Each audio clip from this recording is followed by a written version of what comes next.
Hello students, today we are going to discuss the review or going to repeat which is already concluded, but this one is important because this one is important in practical, this one is important in theoretical because one of the 2 mark question is being generally asked from this bone generally.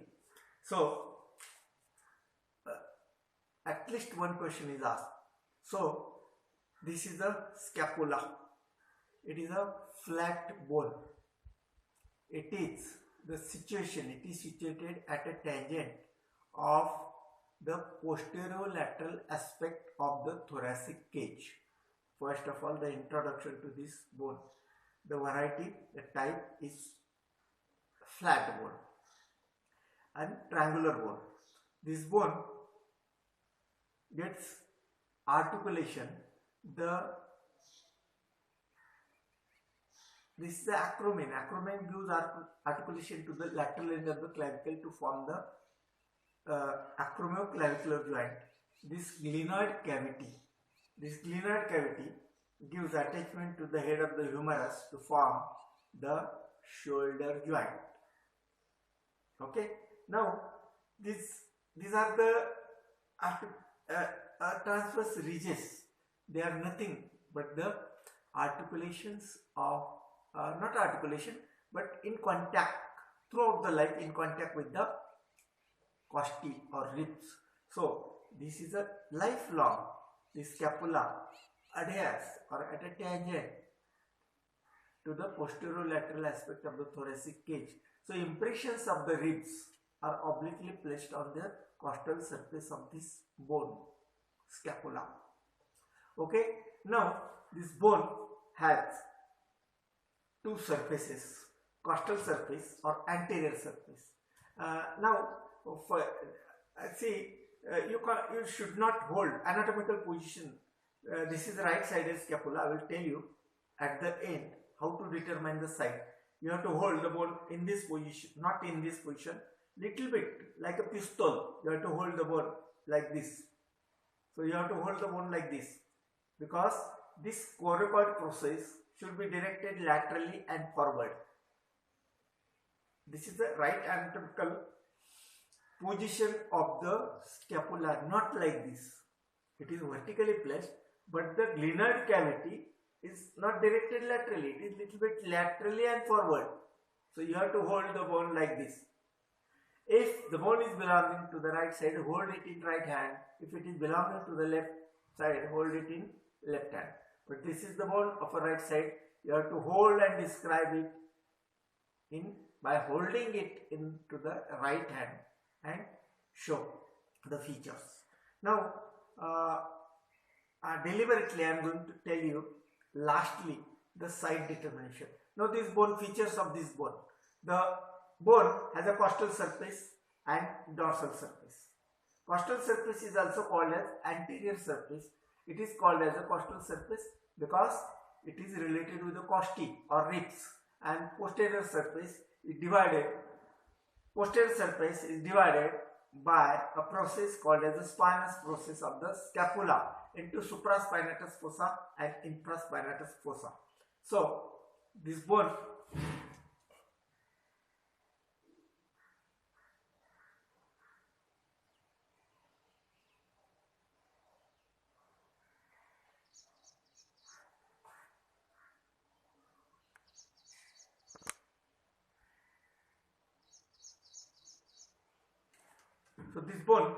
has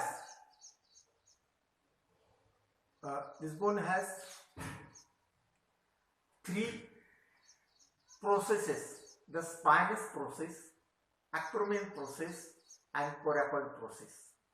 Three borders: lateral border, medial border, and superior border. Three angles: the superior angle, lateral angle, and inferior angle. I again revise. This scapula has costal surface and dorsal surface, two surfaces. Three processes: spinous process, acromion process, and coracoid process. This coracoid process is like a bended finger. The meaning of the coracoid process, I will tell you what is the meaning of the coracoid.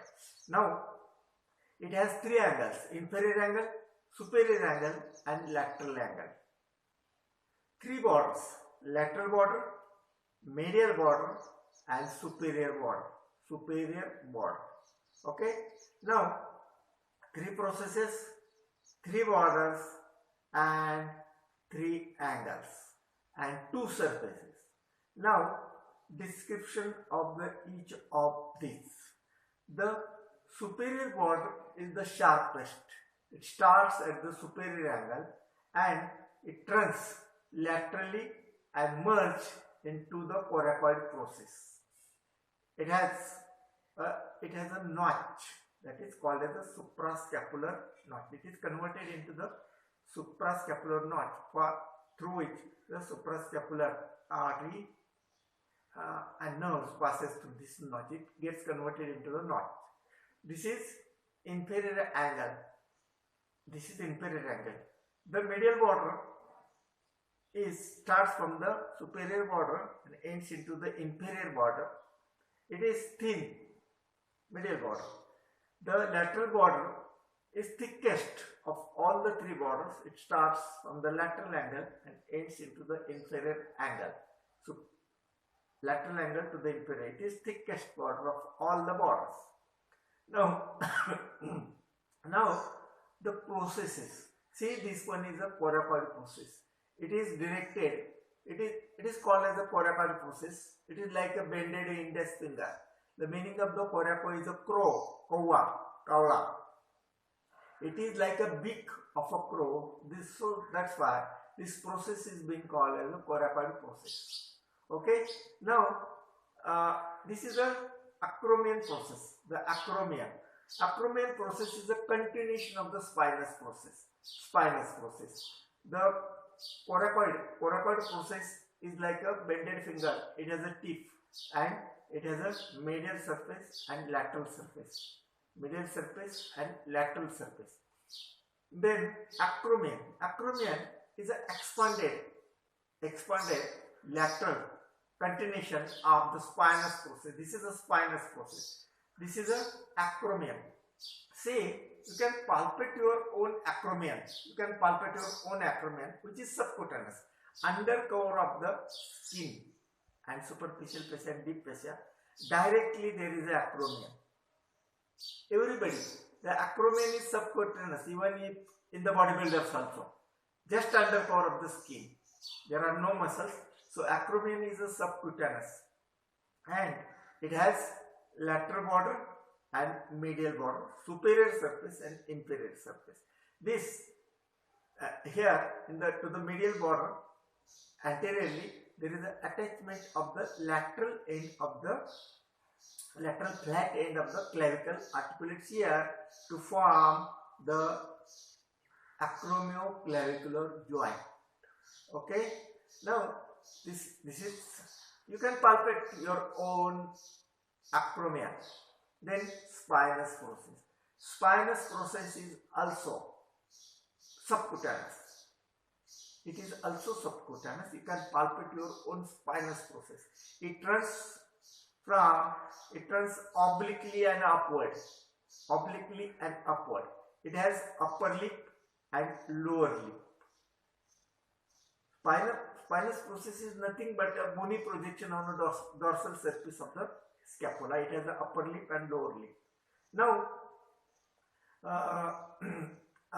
at the lateral angle, there is a dish-like process. Dish-like cavity called as a glenoid cavity. This is called as a glenoid cavity. Above the glenoid cavity, there is a tubercle called as a supraglenoid tubercle.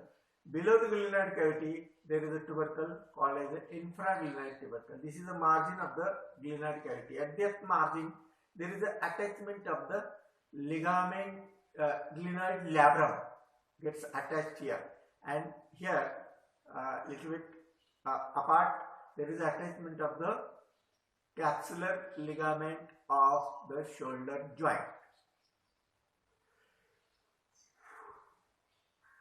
Okay, now this glenoid cavity, the vertical diameter of the glenoid cavity is more than the transverse diameter, and it is shallow. The acetabulum of the hip bone is deep. Comparative with the acetabulum, this glenoid cavity is shallow, and head is like a ball. So shoulder joint is ball and socket type of a joint.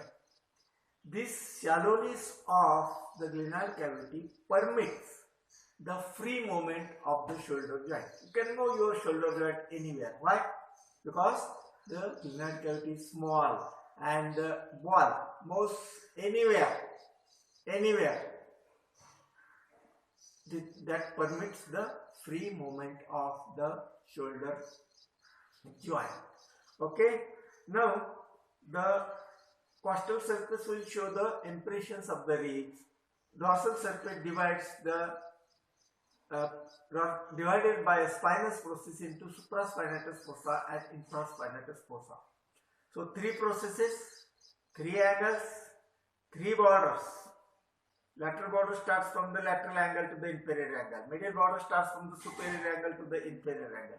Below the inferior angle on the surface of the body, there is a 8th rib, and behind the inferior angle, the 7th rib passes. If you palpate below the inferior angle, there is a 8th rib. Counting of the rib is possible here due to that inferior angle. Okay. Now, these are the main important features. Now, how to determine the side? How to determine the side? There is a, see, in between glenoid cavity and spinous process, there is a notch called as a spinoglenoid notch. This is called as a spinoglenoid notch. And the in between the coracoid process and superior border, it gets converted into notch-like structure called as a suprascapular notch. Okay. Now, how to determine the site? कौन सा भी scapula है, ऐसा ही पढ़ा है आपको, बोला कि डिटेक्ट द साइड. तो स्कैपुला उठाने का कौन से भी हाथ में पकड़ो. फर्स्ट ऑफ ऑल, सबसे पहला, inferior angle should be below and glenoid cavity should be directed laterally and forward, and there is a spinous process on the back, the subscapular fossa. The costal surface has a fossa, it is concave, and dorsal surface is little bit convex. So this is called as a subscapular fossa for origin of the muscle subscapularis. So on the basis of the glenoid cavity, spinous process, inferior angle, you can easily detect the side of the scapula. And ऐसा पकड़ने का, you have to hold the bone in this manner. So these are the points by which you can detect the side of the scapula, side determination of the bone. Now, a quick review of attachments of the bone. The 2 mark question may be asked, name the 3 processes of the scapula. That acromion, spine, and coracoid process. These are the 3 processes. What are the 3 angles? Inferior angle, lateral angle, and superior angle. What are the 3 borders? Superior border, medial border, and lateral border. These are the 3 borders. Then what passes through the suprascapular notch? The suprascapular artery, then suprascapular nerve passes through that. It gets converted into notch. Then attachments. Around, first of all, the attachment. At the middle aspect, there is the attachment of the clavicle. So capsular ligament of the acromioclavicular joint is attached here. Then at the lower margin of the below to the apart from the margin glenoid labrum, there is a attachment of the capsular ligament of the shoulder joint here, and here is the attachment of the glenoid labrum to the margin of the glenoid cavity.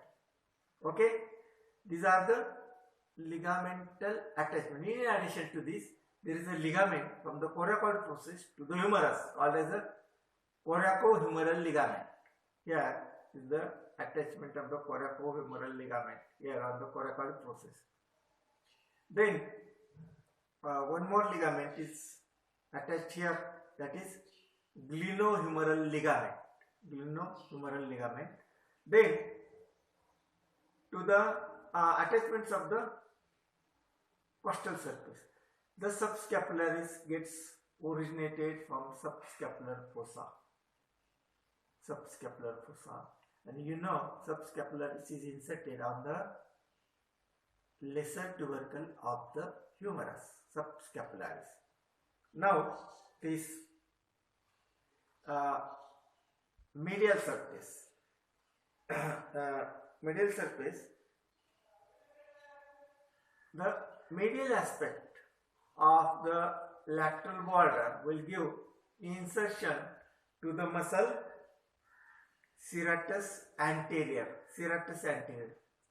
First digitation, second and third digitation, and 5 digitation. Serratus anterior muscle gets originated from the upper 4 ribs, and it is inserted here. First digitation, second, third digitation, and remaining 5 digitations gets inserted on the costal surface of the that medial border. That costal surface of the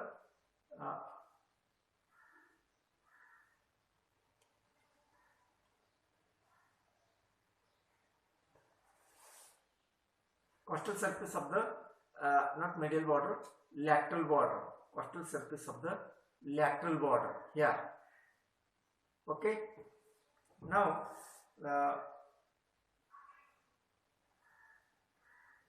the on the from the coracoid process, from the tip of the coracoid process, there is the origin of the coracobrachialis and short head of the bicep. Then to the medial surface, there is the attachment, insertion of the pectoralis minor. Okay.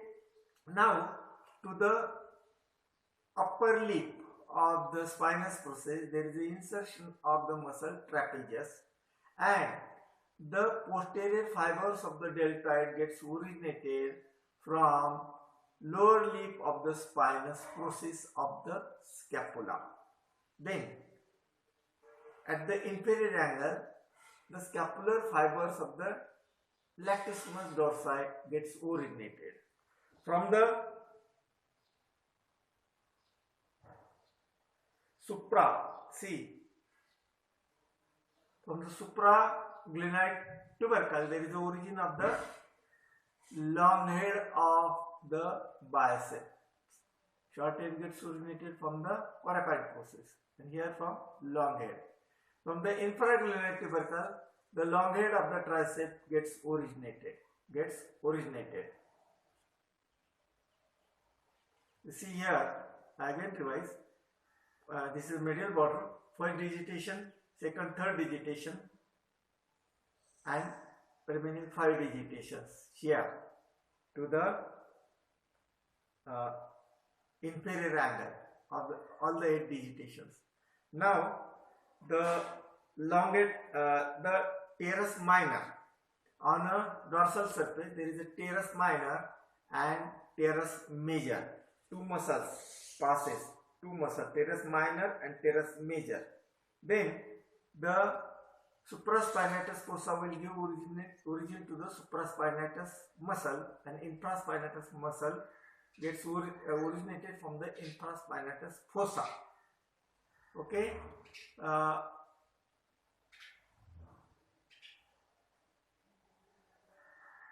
The lateral fibers of the deltoid gets originated from the lateral border of the acromion and posterior fibers from the lower lip of the spinous process.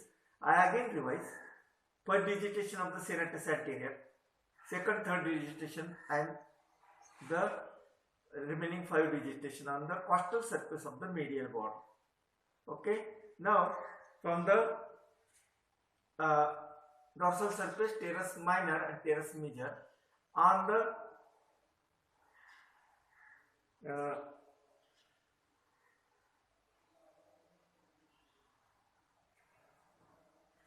the here to the dorsal surface of the medial border will give insertion to the rhomboides major and rhomboides minor and rhomboides major. Okay, these are the attachments of the scapula. The muscles, most of the muscles get originated, some muscles get inserted. Here is the insertion of the pectoris minor, origin of the coracobrachialis and short head of the bicep, the lateral head of the deltoid, the posterior fibers of the deltoid and trapezius. Okay, long head of the bicep brachii and long head of the tricep from supraglenoid and infraglenoid tubercles. Bicep and tricep, latissimus dorsi. These are the muscles, that is here teres major, teres minor.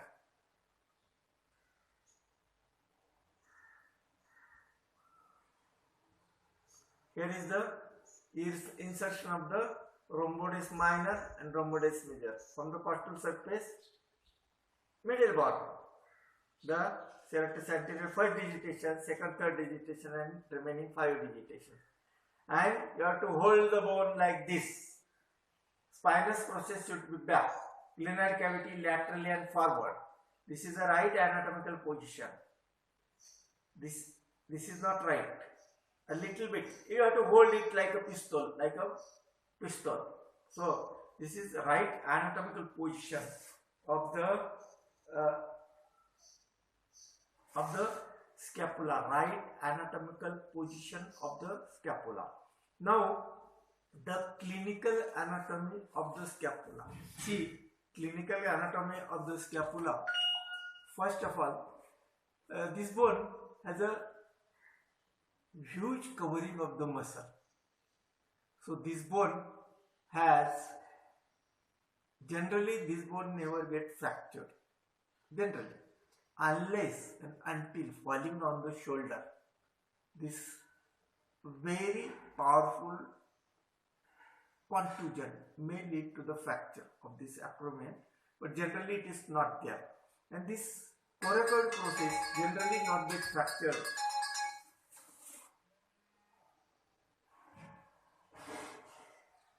Hello.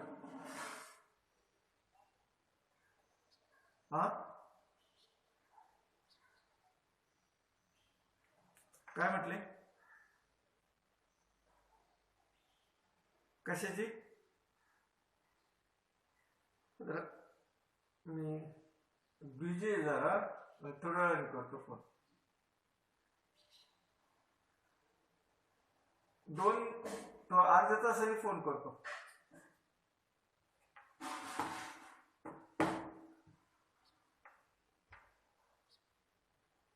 So this bone has very little or less clinical anatomy. Generally this bone doesn't get dislocated. Okay, now see, there is a common congenital anomaly. The medial border, one of the border, the medial border of the, not medial, the lateral border of the scapula, see, it is vertical, but in some subjects the lateral border is concave, and that concavity is called as the scaphoid scapula. The scaphoid scapula. Then see, if this bone, the serratus anterior muscle if there is a paralysis or injury to the nerve supplying to the digitations of the serratus anterior, the bone may get protruded backward or become prominent, and that clinical condition is called as winging of scapula. You know what is winging of scapula? The posterior protrusion, scapula become more prominent, otherwise it is at a tangent, चिकटलेला असतो, चिपका हुआ रहता है, और in the winging of scapula it comes backward. Why? Because paralysis of the serratus anterior. What is nerve supply of the serratus anterior? Nerve to the serratus anterior. If there is an injury from the branches of the cords of the brachial plexuses, what supplies to the serratus anterior gets injured, it leads to the paralysis of the all the 8 digitations of the serratus anterior, and that leads. What happens in it? How will you identify? See, the pushing. Doctor मला असा दरवाजा ढकलता येत नाही, doctor मुझे दरवाजा ढकलने को नहीं आता. The pushing moment in the scapula gets lost. The patient cannot push forward. So that clinical condition is called as a winging of scapula. Winging of scapula means the prominent scapula and patient cannot, the pushing moment is lost and scapula become more prominent. That is winging of the scapula. Why? Because of injury to the serratus anterior. There is a paralysis of all the 8 digitations of the serratus anterior. Why? Because there is an injury to the nerve that supplies to the serratus anterior. Okay? These are the main 2 clinical anatomy points regarding the scapula. Otherwise, this bone generally do not get fractured.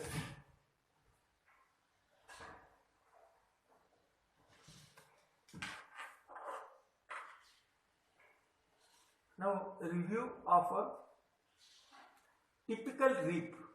See, a review of the typical rib. So, the rib, every rib has some features, standard features are there.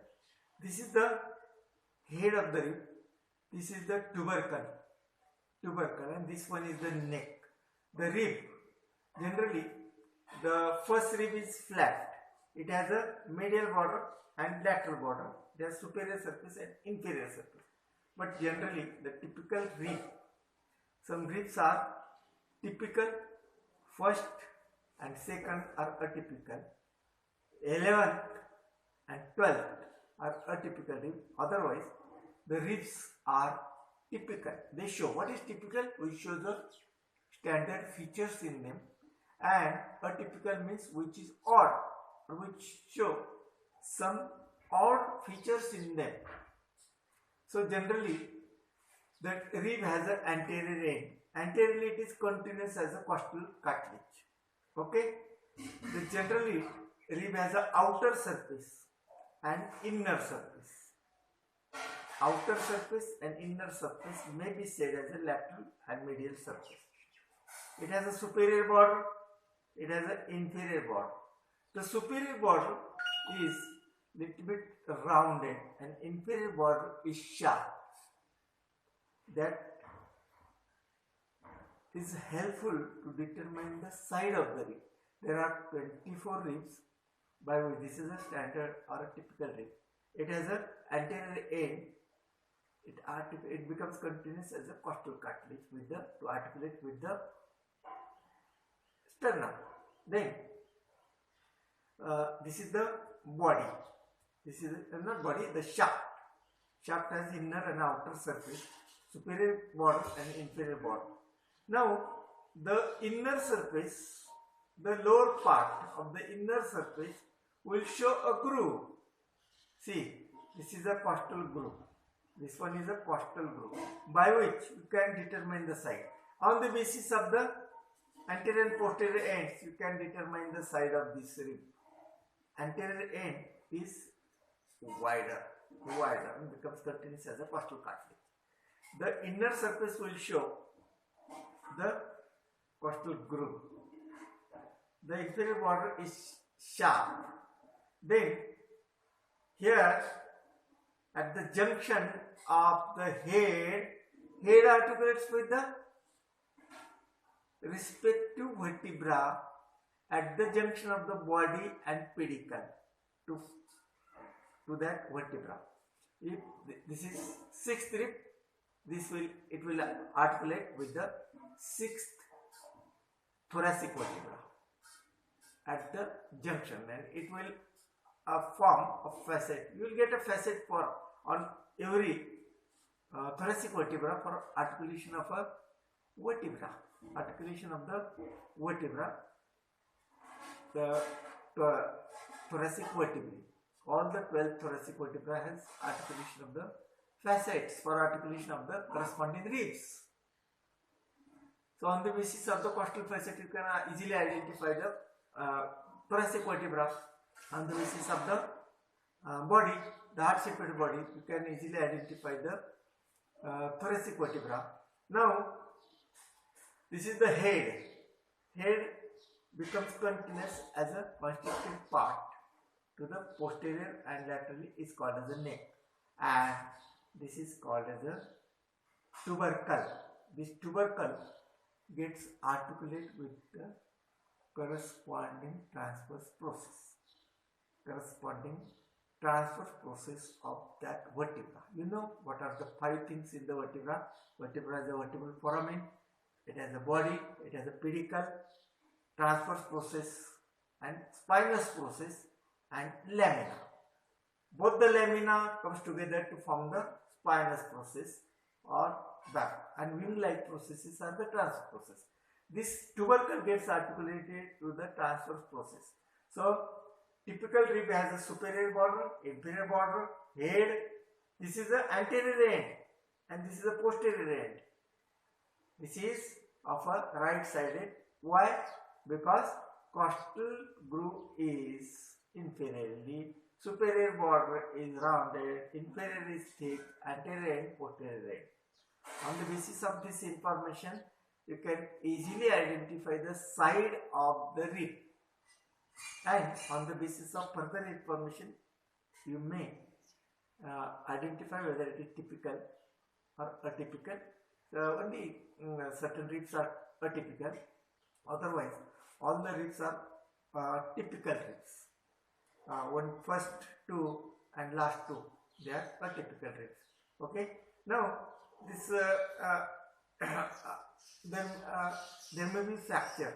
See, these ribs are in a live person. They are flexible. Flexible means they can contract in a live person. So for taking the breath to increase the anterior, posterior, vertical and transverse diameter of the thoracic cage, the ribs are elastic. They have the power, and costal cartilages are also elastic too. They have the not too much, but they have to move with the help of the costal cartilages. They have to move for every respiration. So ribs may get fractured occasionally by strong contusion or pressure. There may be fracture of the ribs, but the fracture of the ribs can be healed by some surgical processes or by keeping it in a tight position in contact. Again, it heals very fastly, like that long bones of other long bones. Okay. Now the third bone that we want to take a review is this one is what is this? Sacrum.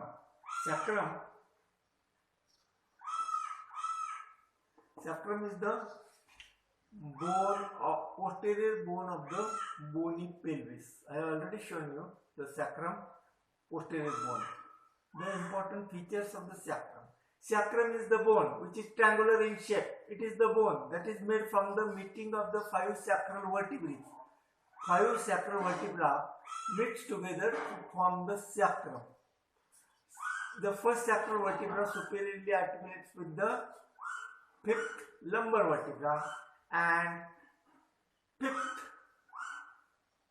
sacral vertebra articulate with the first coccygeal vertebra, and they, in the ossification, they get articulated to each other and become a one unique bone called as a sacrum. Okay. Now the features of the sacrum. Sacrum is a triangular bone. Sacrum has 2 surfaces: the ventral surface and dorsal surface. Ventral surface. This is the right anatomical position of the sacrum. Sacrum is not like this. The upper part of the sacrum is little bit tilted forward and downward, like this, not like this. So you have to hold the sacrum like this, not like this. So this is right anatomical position of the sacrum. The sacrum has a costal surface and dorsal surface. Observe the dorsal surface. It is roughened and costal surface is smooth and concave. Then this is the body of the first sacral vertebra, which is massive. And as you go down and down, the body will be smaller and smaller. Okay. Now tapering down. Now, as all of you know, behind the body there is a vertebral foramen. This vertebral foramen is nothing but the sacral foramen, which gets converted into sacral canal. This is a sacral canal. Okay, sacral canal. Then this sacral canal, these are the ventral foramens. They are present on the ventral surface, and on both sides there are dorsal foramens. This sacral canal communicate anteriorly with the ventral foramen, अंदर से इधर निकलता है, और sacral canal opens into the dorsal foramen. वो आगे भी निकलता है, पीछे से भी निकलता है. That means there is a communication in between the dorsal foramen and the ventral foramens. The portion at the lateral aspect of the body of the first sacral vertebra is called as the ala. This is ala. These are 2 ala. Right sided ala and left sided ala. Now the first sacral vertebra is little bit protruded forward. This one is little bit protruded forward. Is called as promontory. Okay. Now you will get, if you cautiously observe this ventral surface, you will find that there is a transverse bar-like structures. Faint ridges are there. What are these? These are nothing but a line of demarcation of the sacral vertebra unite together. First sacral vertebra, second, third, fourth, and fifth. The vertebra.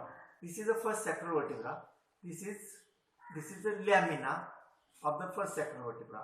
What are these? These are the superior articulating process of the first sacral vertebra to articulate with the 5th lumbar vertebra. Superior articulating process. Okay.